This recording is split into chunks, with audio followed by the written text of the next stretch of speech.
Hello children, in the previous class we discussed the classification of accounts. आपको याद होगा, आपने नोट किया है, हमने किया था classification of accounts in two parts, that is personal and impersonal, and then impersonal were divided into real and nominal account. तो that way तीन हमारे तरह के accounts हुए थे, personal account, real account and nominal account. ये जो approach है क्लासिफिकेशन ऑफ अकाउंट्स की और इनके जो डेबिट और क्रेडिट के रूल्स हैं, rules of debit and credit for personal account, real account and nominal account, this is called traditional approach. आज की क्लास में मैं rules of debit and credit आपको समझाऊंगी in the modern approach,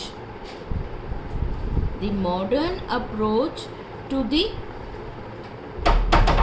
rules of debit and credit। ये जो modern approach है, ये modern approach आपकी अकाउंटिंग इक्वेशन पर डिपेंड करती है। याद है आपको accounting equation?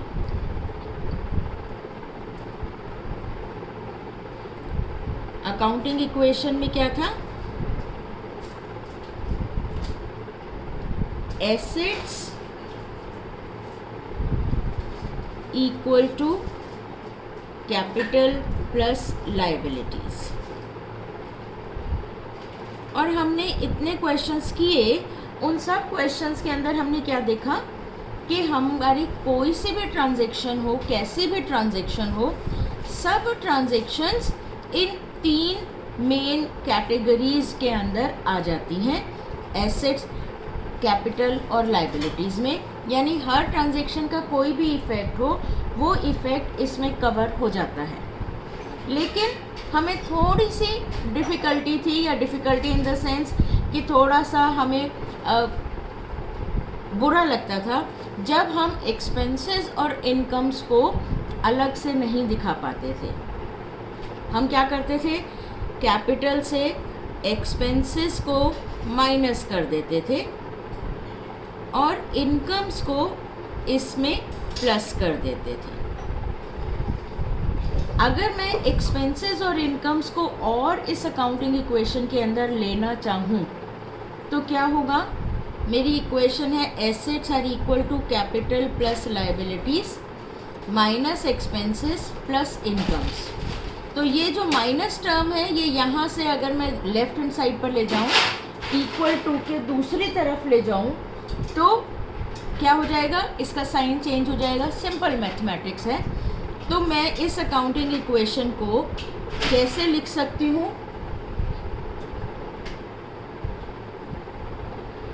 Assets plus expense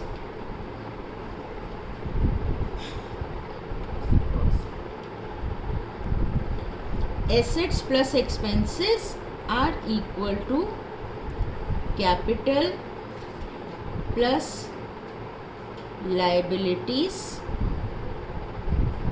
plus income। तो ये मेरी अकाउंटिंग इक्वेशन हो गई। Assets plus expenses are equal to capital plus liabilities plus income. Rules of debit and credit आपको बताया था मैंने, what is debit, what is credit. Debit is nothing but the left hand side of an account and credit is the right hand side of an account। अब accounting equation की ये left hand side है, ये right hand side है। Rules of debit and credit for the asset side, यानी for assets and expenses are debit all increases and credit all decreases। What does it mean?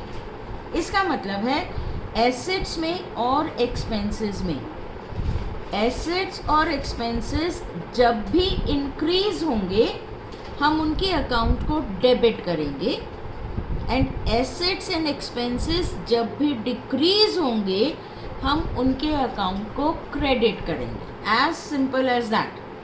Whenever there is an increase in an asset or increase in an expense, it will be debited, and whenever there is a decrease in an asset or decrease in an expense, it will be credited. Its account will be credited.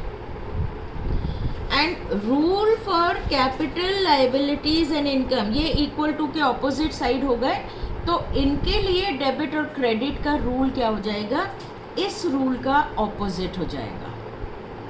क्या rule हो जाएगा, debit all decreases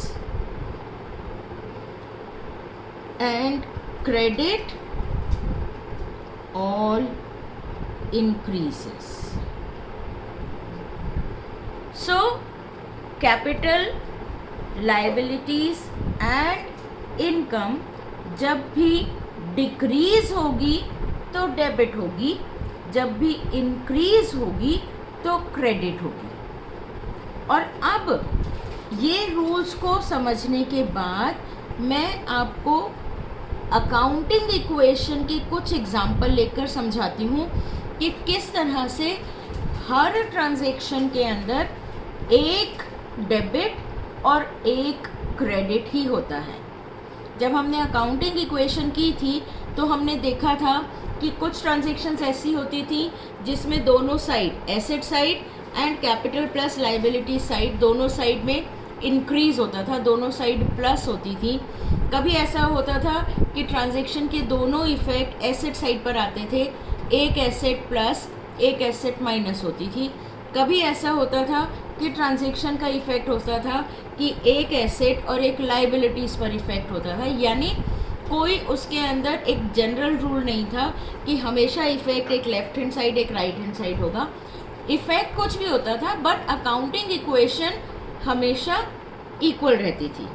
लेकिन इन rules of debit and credit को जब हम करेंगे तो हम देखेंगे कि चाहे ट्रांजैक्शन का इफेक्ट एक एसेट और एक लाइबिलिटी पर है, चाहे ट्रांजैक्शन का इफेक्ट एक एसेट कैपिटल पर और दूसरा कैपिटल पर है, चाहे ट्रांजैक्शन का इफेक्ट एक एसेट में प्लस दूसरी एसेट में माइनस है, चाहे एक ट्रांजैक्शन का इफेक्ट एक एसेट में प्लस और एक लाइबिलिटी में plus, whatever it is, या ट्रांजैक्शन के 3 इफेक्ट हैं, तो भी debit amount will be equal to credit amount. And this is the beauty of double entry system. ये rules of debit and credit आपको एक ऐसी जगह पर ले जाएंगे कि आपको समझ आएगा कि accounting is such a beautiful subject, जो अपने आप के अंदर इतना इजी, इतना इंटरेस्टिंग और ब्यूटीफुल सब्जेक्ट है कि आपको हमेशा ट्रांजैक्शन के चाहे 2 इफेक्ट हैं या 2 से ज़्यादा इफेक्ट है, but the effect is such that debit is always equal to credit. Let me explain it with the help of some example, क्योंकि एक बार आपको डेबिट एंड क्रेडिट करना समझ आ जाएगा तो आगे का प्रोसेस आपके लिए बहुत ईजी हो जाएगा. सो फर्स्ट एग्जाम्पल मैं ले रही हूँ बिजनेस स्टार्ट करने का. Started business with cash ₹1 lakh. अब इस ट्रांजैक्शन का इफेक्ट हमारी अकाउंटिंग इक्वेशन में क्या होता है. अकाउंटिंग इक्वेशन में हम क्या करते हैं, मैं अकाउंटिंग इक्वेशन की तरह से नहीं लिख रही हूँ, मैं सीधा जो आइटम्स हैं उनको लिख रही हूँ. कैश और कैपिटल पर इफेक्ट आता है. क्या होता है, कैश में प्लस हो जाता है 1 लाख, कैपिटल में भी प्लस हो जाता है 1 लाख. नाउ अब हम देखते हैं कि कैश अकाउंट 1 लाख से प्लस हुआ, कैपिटल अकाउंट 1 लाख से प्लस हुआ. इसका rules of debit and credit के हिसाब से कौन सा अकाउंट डेबिट होगा, कौन सा अकाउंट क्रेडिट होगा. कैश, कैश ऊपर की heading asset, expenses, capital, liabilities and income, इसमें किसके अंदर आती है, आपको मालूम है cash is an asset, asset है, एसेट के अंदर रूल्स इंक्रीज और डिक्रीज के लिए है। यहाँ हमारी ये कैश नाम की एसेट इज इंक्रीजिंग और decreasing, you will say +1 lakh है यानी कैश इज इंक्रीजिंग, तो इंक्रीज इन कैश को क्या किया जाएगा, it is an asset, asset is increasing, तो इंक्रीज इन दी एसेट को क्या किया जाएगा, हम कैश को डेबिट कर देंगे। Then capital, capital account is also added, so capital is also increasing, ये कैपिटल है, कैपिटल का क्या रूल है, इंक्रीज को क्या करते हैं, क्रेडिट, सो क्या करेंगे हम, कैपिटल को क्रेडिट करेंगे। अब इसी ट्रांजैक्शन को मैंने जो पिछली क्लास के अंदर रूल्स बताए थे ट्रेडिशनल अप्रोच के हिसाब से, रियल, पर्सनल और नॉमिनल, उसके हिसाब से देखते हैं, क्योंकि चाहे आप मॉडर्न टेक्निक फॉलो करें, चाहे आप ट्रेडिशनल अप्रोच फॉलो करें, आपका रिजल्ट सेम होगा, आपका आंसर सेम होगा, आपका डेबिट एंड क्रेडिट सेम होगा, उस पर कोई इफेक्ट नहीं पड़ेगा, उसके अंदर कोई चेंज नहीं आएगा।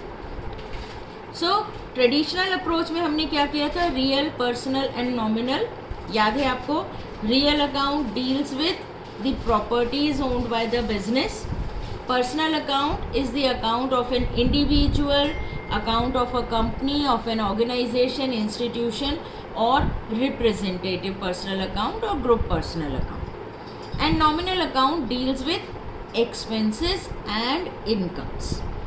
Cash, cash क्या है, is it real, is it personal or nominal? Cash is real account, so ये real account है। रियल अकाउंट का क्या रूल है, रियल अकाउंट का rule, debit what comes in, credit what goes out. अब ये बताओ, जब कोई बिजनेस स्टार्ट कर रहा है, ओनर बिजनेस स्टार्ट कर रहा है, हम ट्रांजैक्शन रिकॉर्ड करेंगे from the businesses point of view, तो बिजनेस के लिए ये कैश इज कमिंग इन और गोइंग आउट, बिजनेस के लिए कैश इज, क्योंकि रियल अकाउंट का रूल है debit what comes in, credit what goes out, so is cash coming in और cash is going out, obviously आप कहेंगे cash is coming in, cash is coming in यानी debit, वही चीज आ गई।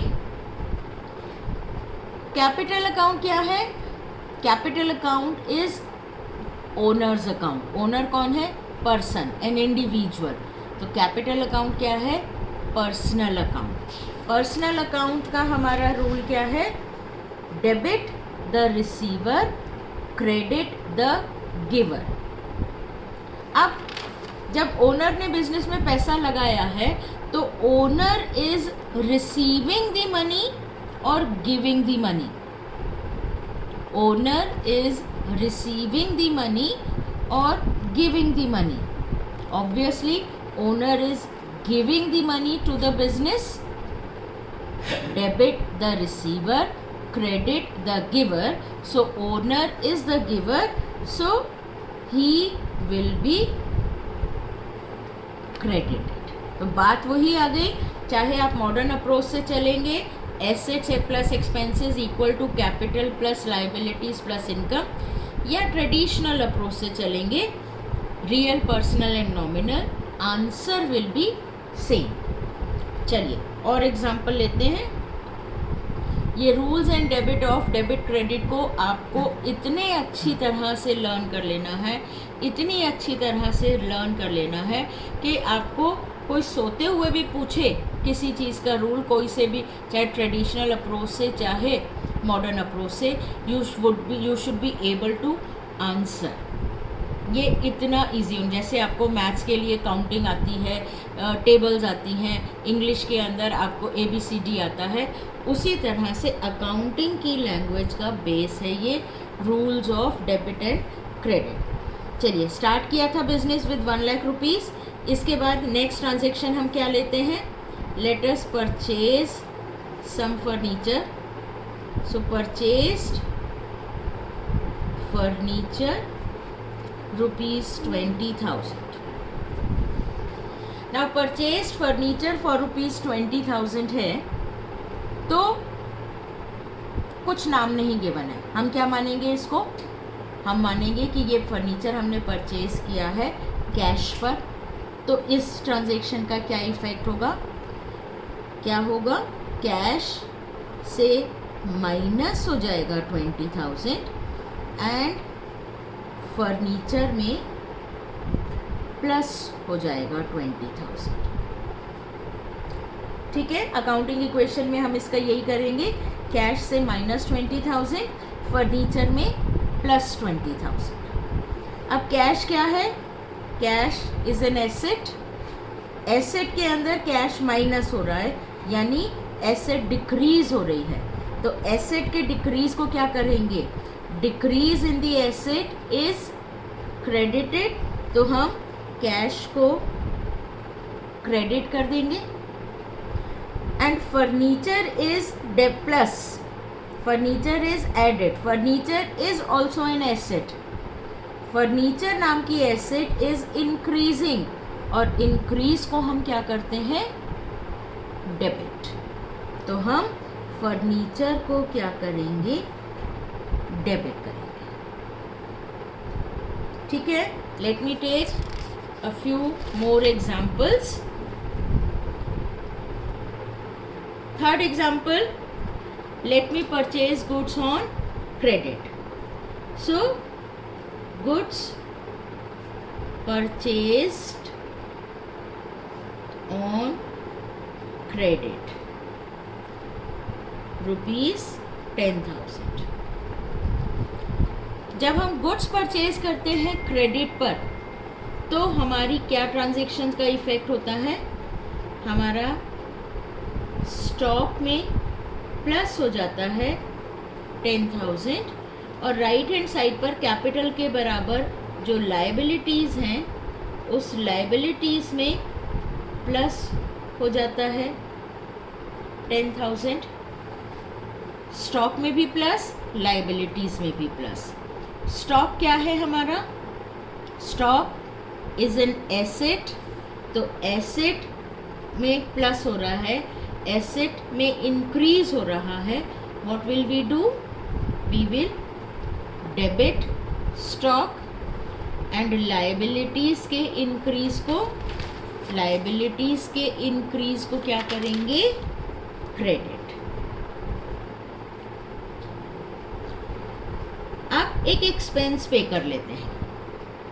लेट अस पे सैलरी रुपीज 5,000 पेड। हमने salary पे की रुपीज 5,000 की। अकाउंटिंग इक्वेशन में क्या इफेक्ट होता है? कैश से माइनस हो जाता है 5,000 और कैपिटल से एज एन एक्सपेंस माइनस हो जाता है 5,000। This is the effect of this transaction on accounting equation. अब हमने अकाउंटिंग इक्वेशन को थोड़ा सा मॉडिफाई किया है और कहा है कि ये जो 5,000 कैपिटल से माइनस हुआ है, ये हम अलग कर लेते हैं, क्योंकि ये 5,000 इज एन एक्सपेंस। तो अगर मैं इसको मॉडिफाइड फॉर्म में लिखूं,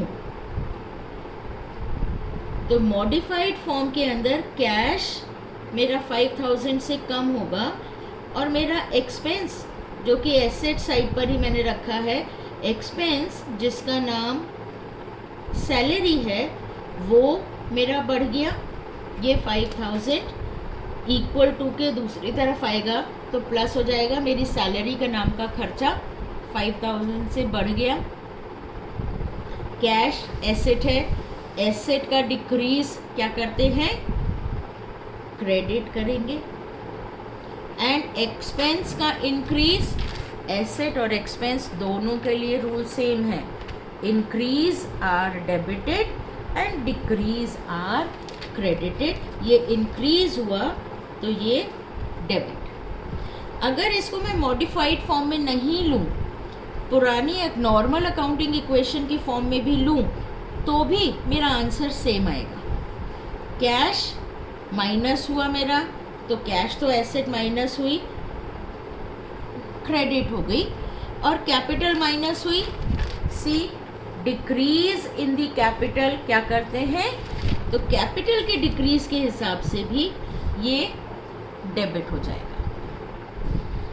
एक ऐसी ट्रांजैक्शन ले लेती हूँ जिसमें 3 एस्पेक्ट्स पर इफेक्ट आ रहा है। सो sold goods costing ₹12,000 at ₹15,000 on credit. ठीक है, हमने 12,000 की गुड्स 15,000 पर क्रेडिट में बेची। यहाँ इसका ट्रांजैक्शन का इफेक्ट मेरे अकाउंटिंग इक्वेशन में क्या होता है, कैश में माइनस हो जाएगा, कैश गुड्स सेल की है मैंने तो कैश में प्लस हो जाएगा 15,000